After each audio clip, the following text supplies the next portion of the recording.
Shabbat Shalom. I'm Cantor David Proser from Kempsville Conservative Synagogue, Kehillat Bet HaMidrash in Virginia Beach, Virginia.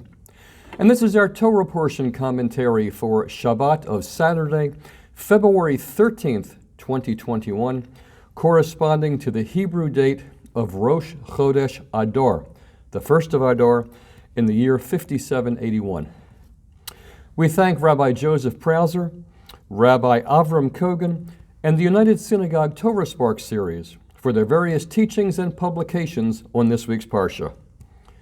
This Shabbat, February 13th, we read Parshat Mispatim in the book of Shemot, the book of Exodus. It begins on page 456 of the Eitz Chaim Chumash and page 306 of the Hertz. It's also Shabbat Shekalim, one of four special Shabbatot preceding Pesach that gives messages in special maftir portions that alert us to our responsibilities for the upcoming holidays. The highlight of last week's Parsha was God's revelation of the Decalogue, the Ten Commandments, at Mount Sinai. Once they had received the Decalogue, the people still had to be given many legal details in order to have enough information to establish their community. While the Decalogue dealt with headline-worthy issues, this week's Parsha, Mishpatim, is quite detail-oriented and offers a valuable insight into the development of Jewish law by serving as the source of 53 of the 613 commandments that are found in the Torah. This is a significant percentage, similar to the 55 mitzvot found in Parshat Re'eh. More important to the evolution of Jewish law is the placement of Parshat Mishpatim immediately following the Sinai revelation of the Decalogue. The Decalogue's general statements of piety and probity were insufficient for the regulation and sanctification of daily Israelite life. God was to be found in these details, and Parshat Mishpatim makes sufficient progress towards establishing a comprehensive and workable legal code for the newly founded nation of priests. Many of the special prescriptions fall under the broader categories established by the Decalogue. The laws that give Parshat Mishpatim its name include rules on the treatment of Hebrew servants, rules on the distinction between premeditated murder and other homicides, treatment of parents, laws about kidnapping, laws about an injury inflicted on a pregnant woman that causes her to miscarry, the legal ramifications of personal injury and damages, including an ox that gores, the responsibility of those entrusted with safeguarding property, sexual morality, a stringent approach to witchcraft, the fundamental principle of our obligations toward strangers, widows, and orphans, proper conduct in the matter of loans and securities, the prohibition against cursing or speaking ill of judges and political leaders, tithes, the sanctity of firstborn sons and animals, the prohibition against eating carrion, the admonition to keep far from falsehood, laws concerning witnesses and the judiciary, as well as a warning not to align yourself with the majority in a perversion of justice, the commandments to restore lost property and assist in unburdening an animal in distress, injunctions about the sabbatical year and the Shabbat, a prohibition against mentioning the names of foreign gods, observance of the pilgrimage festivals, regulations about the Paschal offering and the first fruits, and the prohibition given 3 times in the Torah against boiling a kid in its mother's milk. It's given here in the context of festival observations, and not until Deuteronomy is it listed among the dietary laws. It's in these commandments that we find the famous line, eye for an eye, tooth for a tooth, hand for a hand. Our rabbis and commentators have for all time stressed that the meaning of these lines is that compensation should be appropriate to the degree of loss.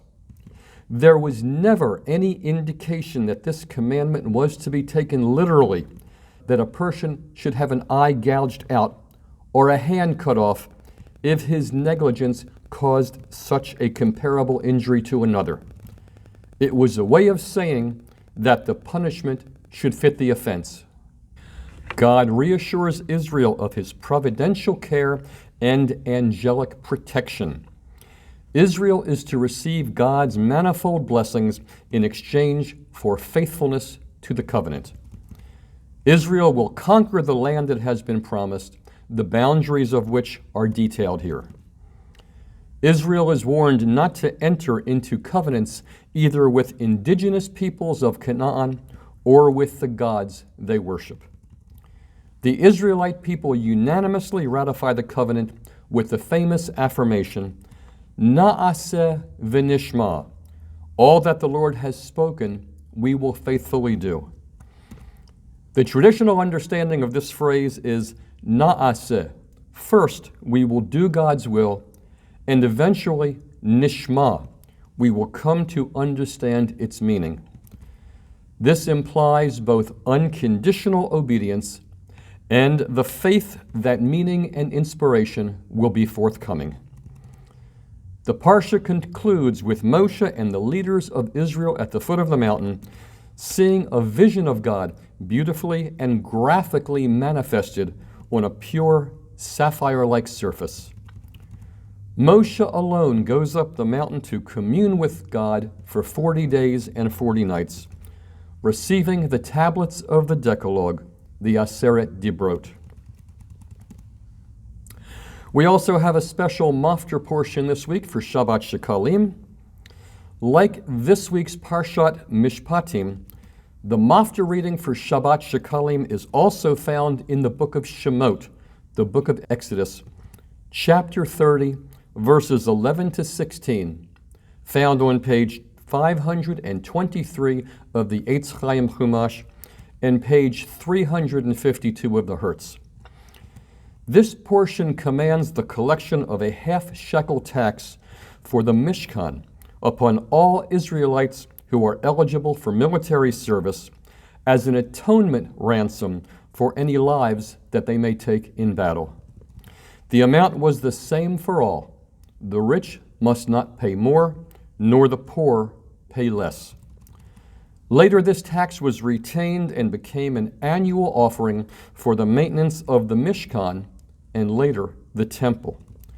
Since the tax was due on the first of Adar, this Maftir is read on the Shabbat that immediately precedes Rosh Chodesh, or on Rosh Chodesh itself if it falls on a Shabbat, as it does this year. The Haftorah for this week is from the book of 2 Kings, chapter 12, verses 1 to 17, beginning on page 1277 of the Eitz Chaim Chumash and page 993 of the Hertz. Our Haftorah portion this week relates to Shabbat Shekalim rather than to our Torah portion, Mishpatim. The opening sentences of our Haftorah give us the concluding scenes of the only revolution in the history of the Kingdom of Judah during its 347 year of existence. That revolution was directed against a foreign princess who had attempted to exterminate the native dynasty of the House of David. Some background is in order. According to Rabbi Mordecai Silverstein, neither Israel nor Judah existed in a vacuum. In order to survive, alliances were necessary, and alliances required royal marriages.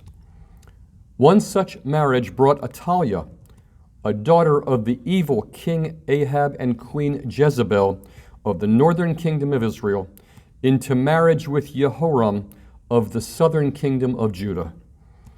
When Jehoram died, he was succeeded by his son Ahaziah, son of Athaliah.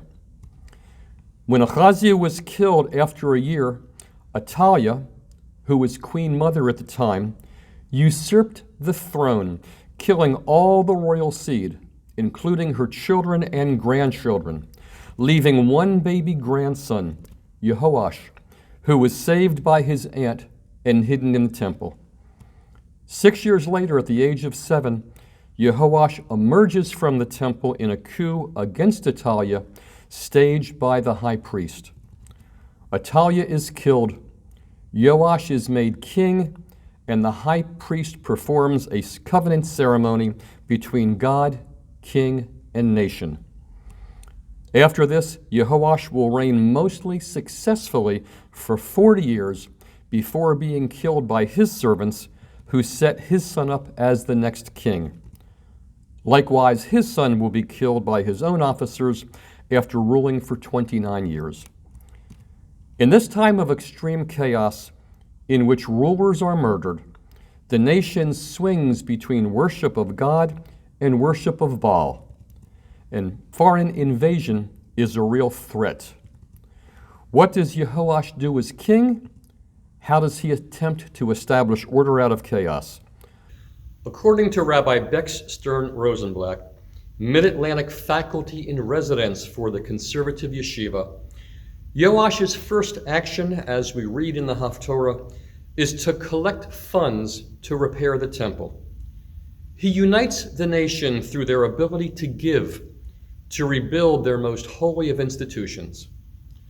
Moreover, his ask of donations echoes the tax that Moshe requested of the Israelite people at the time of the building of the tabernacle, the Mishkan. In both stories, a covenantal ceremony is followed by donations to the building and upkeep of the most holy.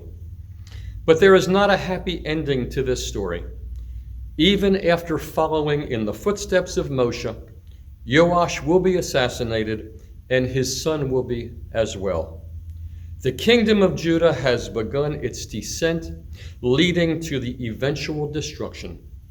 But perhaps, even in this narrative of chaos and destruction, we can find instruction in choosing to rebuild. Shabbat Shalom, good Shabbos. Thank you for watching. As always, please subscribe, hit the like, hit the notification bell so you know when we post new content, and please feel free to leave comments below. Thank you again for watching. Shabbat Shalom.